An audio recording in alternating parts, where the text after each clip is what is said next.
Halo teman-teman semua, ketemu lagi sama saya Bu Esti dari Pusat Konseling dan Pengembangan Pribadi PKPP UKA Petra. Dan hari ini nggak seperti biasanya, saya nggak sendirian. Hari ini saya ditemenin sama Bu Tiwi. Selamat siang Bu Tiwi. Siang Mbak Esti, gimana kabarnya nih? Puji Tuhan, sehat Ibu gimana? Sehat. Ya, Ibu udah berapa tahun sih Bu jadi psikolog Bu? Kalau jadi psikolognya ya 18 tahun ya. 18 tahun. Iya, 18 tahun. Wah, itu dari awal sudah ngerti gitu kah aku mau kesini mau jadi seorang psikolog, atau ada ceritanya gitu gimana kok akhirnya Ibu itu bisa memutuskan aku menjadi psikolog adalah jalan ninjaku gitu, jalan hidupku. Oke. Jadi jadi psikolog itu sebenarnya bukan cita-cita awal, bisa dibilang gitu. Bukan Awalnya apa, Bu? Awalnya pengen nggak orang, jadi kepengennya ketemunya barang. Pengen di bidang teknik gitu ya. Lah kok bisa nyampe psikologi Bu? Ya makanya itu ceritanya lumayan naik turun gitu ya, panjang lebar sebenarnya. Tapi intinya setelah menjalani kehidupan, setelah menjalani studi juga, akhirnya ada nemu konsep kayak ikigai gitu loh. Ikigai. Kayak bahasa-bahasa Jepang gitu ya Bu? Iya betul. Jadi memang ikigai itu kan aslinya dari Jepang. Aslinya dari Jepang. Palsunya Ada palsunya? Oh, ada aslinya. Ada aslinya. Terus ada yang mengembangkan gitu lah ceritanya. Ya, pengembangannya ikigai. Jadi kalau dari Jepang itu ngomong ikigai itu seperti filsafat ya, filosofi hidup. Filosofi hidup. Jadi melihat bahwa hidup kita itu ada objek dan ada feeling.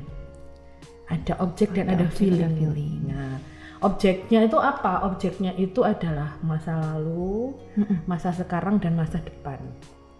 Kita menyadari betul kehidupan kita, masa lalu, masa sekarang, dan masa depan. Masa lalu itu kan pengalaman-pengalaman, terus mungkin ya hal menyenangkan, yang tidak menyenangkan kan juga ada. Jadi hal yang berkaitan masa lalu, masa sekarang yang kita alami, masa depan kayak mimpi-mimpi kita.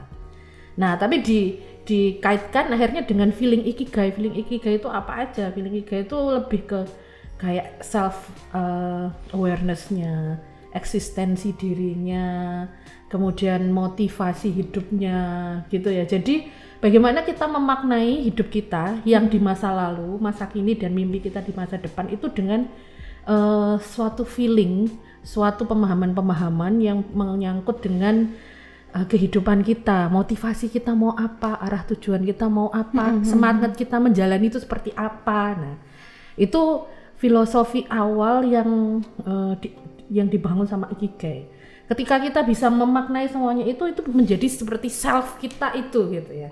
Diri kita tuh itu, diri kita tuh terdiri dari hidup kita, kejadian-kejadian itu, dan bagaimana kita memaknainya. Semakin orang bisa memaknai itu, semakin bisa menjalani itu dengan positif, itu dibilang bahagia gitu. Jadi konsep ikigai yang dari Jepang itu gitu, makanya banyak bersifat filosofis ya. Kita banyak merenungkan hidup kita, merefleksi masa lalu saya mungkin bisa negatif, tapi apa ya dari hal-hal negatif itu yang mempengaruhi secara positif di hidup saya sekarang, dan mungkin di hidup saya nanti, masa depan saya mau seperti apa.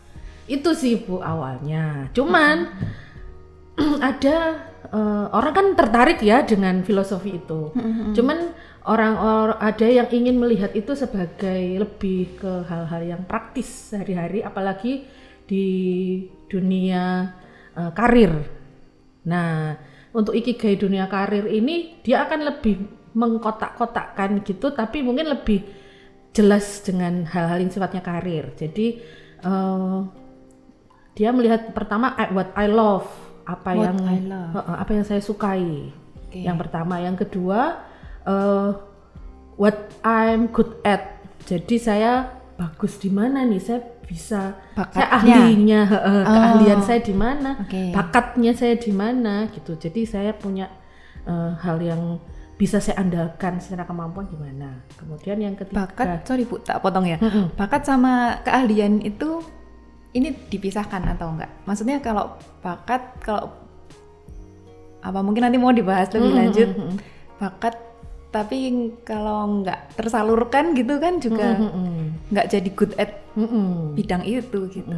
Jadi lebih ke good at-nya. Oh, good Jadi at-nya. ya, jadi Oh, bakat oke. yang dilatih. Jadi dia harus menyadari apa yang dia punya. Jadi bakatnya apa, tapi yang dilatih karena dia harus sampai good at gitu. Ya berarti what I love, what I'm good at. Good at. Terus what the world needs.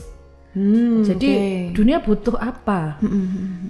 Kepekaan kita terhadap kebutuhan yang ada di sekitar kita, yang bisa kita lakukan untuk lingkungan kita apa? Gitu.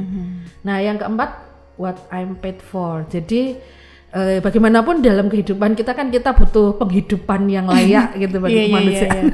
Jadi kita butuh penghidupan yang dengan apa yang kita lakukan ya bisa untuk kita menjalani hidup kita gitu. Jadi kita dibayar untuk apa yang kita lakukan. Jadi dapat penghasilan dari sana. Iya, gitu, nah itu bisa jadinya memikirkan karir dan dari situ membantu saya untuk oke. Makanya kenapa di awal saya tadinya suka teknik kan, cuman akhirnya menyadari di bagian good at. Ngerti. Iya. Ternyata good at saya bukan di bidang itu, walaupun what I love-nya iya. itu di teknik tadi. Iya betul. Oh. Jadi itu what I love-nya di situ. Cuman I'm not good at dan subjek gitu ya. Walaupun saya suka, tapi saya kesulitan mungkin di situ. Nah ternyata good at saya tuh di bidang-bidang yang sosial mungkin. Ya jadi itu membantu sih. Gitu. Ikigai. Ya. Soalnya kenapa tadi aku sempat tanya yang penting I'm good at atau bakatnya itu Bu, karena ya kalau saya sendiri mungkin curhat nih ya teman-teman ya. Sebagai konselor itu juga karena latihan gitu loh. Kalau what I love-nya ya sebenarnya kan dulunya bukan passion saya. Mungkin ini ada kaitannya sama passion gitu nggak sih Bu? Oh oke, ya. Atau Aku lanjutin dulu. Jadi mungkin kan passion saya sebenarnya bukan di bidang konseling awalnya gitu kan. Jadi kalau ngomong what I love ya dulu Bu, saya itu sangat orang yang sangat cuek dengan urusan orang lain gitu ya. Jadi begitu awal-awal kerja di sini juga ada kagoknya juga gitu karena aku harus masuk ke masalah orang lain dan membantu mereka gitu kan. Tapi ketika itu terlatih terus dan aku merasa aku bisa berguna ya tadi yang what the world needs ya. Gitu kan. Akhirnya aku bisa jadi jawaban ya buat mereka gitu. Itu lama-lama jadi love juga gitu. Tapi kalau bakat ngomong love sebenarnya enggak tahu ya Bu ya. Itu bertumbuh gitu loh. Oke. Kalau ngomong passion tadi passion. Ya. Kalau passion itu kalau di Ikigai ada juga sih konsep passion. Jadi dari 4 itu tuh ada kayak semacam irisan gitu. Irisan dari 2 hal. Nah, passion itu irisan dari what I love sama what I am good at. What I love sama What I'm good at. Biasanya orang bisa benar-benar menemukan rasa itu bahwa itu passion saya. Kayak sekarang banyak orang ngomong passion gitu ya. Biasanya kalau dia tuh memang suka dan akhirnya dia juga mampu dalam bidang itu. Ketika dia suka tapi dia nggak mampu, biasanya jadi nggak imbang ya. Jadi kayak tidak perform gitu. Iya. Aku membayangkan ya kalau Isyana gitu kan, dia love-nya memang musik, bakatnya musik. Lah aku misalnya aku love musik tapi aku nggak ada bakat musik kan nggak jadi passion gitu. Nah iya, jadi dia cuma bilang aku suka, tapi orang nggak bisa ngelihat bahwa passionnya itu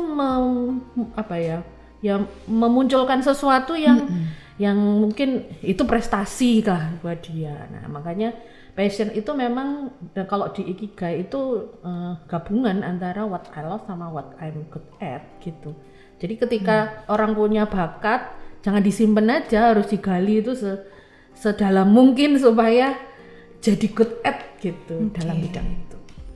Oke Bu. Nah buat teman-teman nih yang masih bingung soal passion gitu ya, sebenarnya passionku apa ya, I'm good at apa, aku ini what I love-nya ini apa gitu.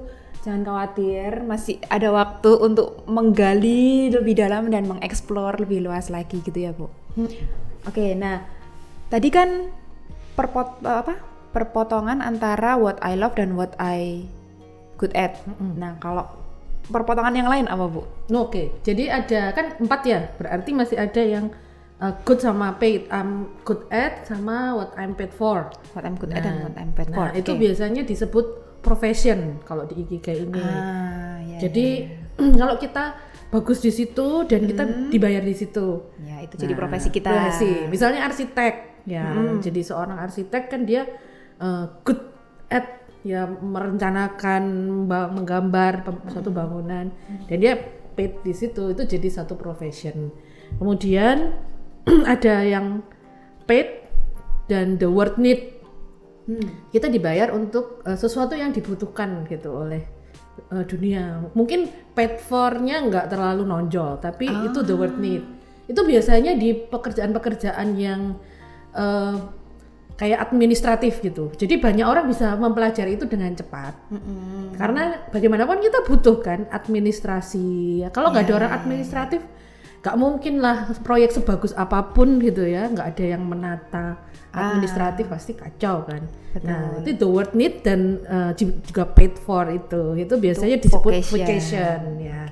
Kemudian ada yang namanya mission, what I love dan the word need.